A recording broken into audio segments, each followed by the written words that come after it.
केंद्रीय मंत्री जॉर्ज कुरियन ने प्रधानमंत्री नरेंद्र मोदी से की मुलाकात। वायनाड में चल रहे रेस्क्यू ऑपरेशन का दिया अपडेट। वक्फ बोर्ड पर बिल लाने की तैयारी में केंद्र सरकार। इसी सत्र में संसद में हो सकता है पेश। कैबिनेट की बैठक में मिली है मंजूरी। चंडीगढ़ में अमित शाह का विपक्ष पर हमला। बोले विपक्ष को जो करना है वो करे, 2029 में एनडीए आएगा। उद्धव ठाकरे के बयान पर केंद्रीय गृह राज्य मंत्री नित्यानंद राय का बयान आया सामने। कहा अमित शाह देश के दुश्मनों के दुश्मन है। उद्धव ठाकरे अब कांग्रेस की स्क्रिप्ट पढ़ रहे हैं। हरियाणा के सोहना में सुनीता केजरीवाल ने रैली को किया संबोधित। कहा हरियाणा में लाएंगे बदलाव, हमारी सरकार आएगी तो मिलेगा रोजगार। अयोध्या रेप केस में राहुल, अखिलेश और तेजस्वी पर बरसे गिरिराज सिंह। बोले मामले पर चुप है टुकड़े टुकड़े गैंग के सभी नेता। अयोध्या गैंगरेप मामले पर अखिलेश यादव ने अपना बयान दोहराया। बोले आरोपियों का हो डीएनए टेस्ट, आरोप झूठे साबित हो तो जांच में शामिल सरकारी अधिकारियों को भी बख्शा नहीं जाना चाहिए। अयोध्या रेप पीड़िता के परिवार से बीजेपी डेलीगेशन ने की मुलाकात। आला कमान को सौंपेगा रिपोर्ट। बीजेपी ने सख्त कार्रवाई का भरोसा दिया। यूपी के गोरखपुर में सीएम योगी ने किया जनता दर्शन। लोगों की सुनी समस्याएं, अधिकारियों को जरूरी दिशा निर्देश दिए। दिल्ली के सिविल लाइंस में गर्जा बुलडोजर। नोटिस के बाद कई घरों को किया गया धराशायी। 70 से 80 साल से नहीं हो यहीं पर रह रहे थे। दिल्ली में बीजेपी का झुग्गी स्वच्छता अभियान। आनंद विहार की झुग्गी बस्ती में वीरेंद्र सचदेवा ने सफाई अभियान में भाग लिया।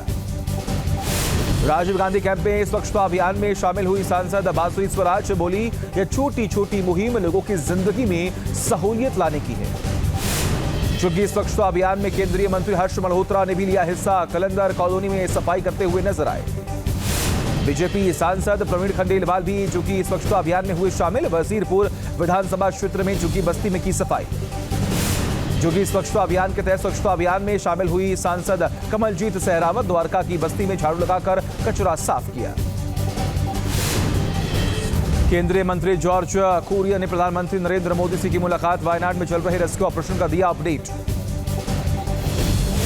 वक्फ बोर्ड पर बिल लाने की तैयारी में केंद्र सरकार। इसी सत्र में संसद में हो सकता है पेश। कैबिनेट की बैठक में मिली है मंजूरी।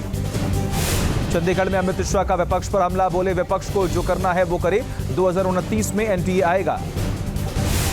उद्धव ठाकरे के बयान पर केंद्रीय गृह राज्य मंत्री नित्यानंद राय का बयान आया सामने। कहा अमित शाह देश के दुश्मनों के दुश्मन है। उद्धव ठाकरे अब कांग्रेस की स्क्रिप्ट पढ़ रहे हैं।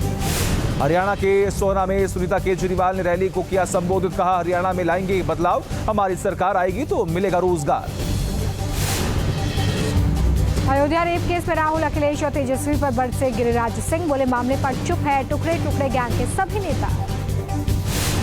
अयोध्या गैंगरेप मामले पर अखिलेश यादव ने अपना बयान दोहराया। बोले आरोपियों का हो डीएनए टेस्ट, आरोप झूठे साबित हो तो जांच में शामिल सरकारी अधिकारियों को भी बख्शा नहीं जाना चाहिए। अयोध्या रेप पीड़िता के परिवार से बीजेपी डेलीगेशन ने की मुलाकात। आला कमान को सौंपेगा रिपोर्ट। बीजेपी ने सख्त कार्रवाई का भरोसा दिया। यूपी के गोरखपुर में सीएम योगी ने किया जनता दर्शन। लोगों की सुनी समस्याएं, अधिकारियों को जरूरी दिशा निर्देश दिए। दिल्ली के सिविल लाइंस में गर्जा बुलडोजर। नोटिस के बाद कई घरों को किया गया धराशायी। 70 से 80 साल से नहीं हो यहीं पर रह रहे थे। दिल्ली में बीजेपी का झुग्गी स्वच्छता अभियान। आनंद विहार की झुग्गी बस्ती में वीरेंद्र सचदेवा ने सफाई अभियान में भाग लिया। राजीव गांधी कैंप में स्वच्छता अभियान में शामिल हुई सांसद बासुरी स्वराज। बोली यह छोटी छोटी मुहिम लोगों की जिंदगी में सहूलियत लाने की है। झुग्गी स्वच्छता अभियान में केंद्रीय मंत्री हर्ष मल्होत्रा ने भी लिया हिस्सा। कलंदर कॉलोनी में सफाई करते हुए नजर आए। बीजेपी सांसद प्रवीण खंडेलवाल भी झुग्गी स्वच्छता अभियान में हुए शामिल। वजीरपुर विधानसभा क्षेत्र में झुग्गी बस्ती में की सफाई। झुग्गी स्वच्छता अभियान के तहत स्वच्छता अभियान में शामिल हुई सांसद कमलजीत सहरावत। द्वारका की बस्ती में झाड़ू लगाकर कचरा साफ किया। न्यूज नेशन अब व्हाट्सएप पर खबरों की ताजा अपडेट के लिए न्यूज नेशन के इस क्यूआर कोड को स्कैन करें।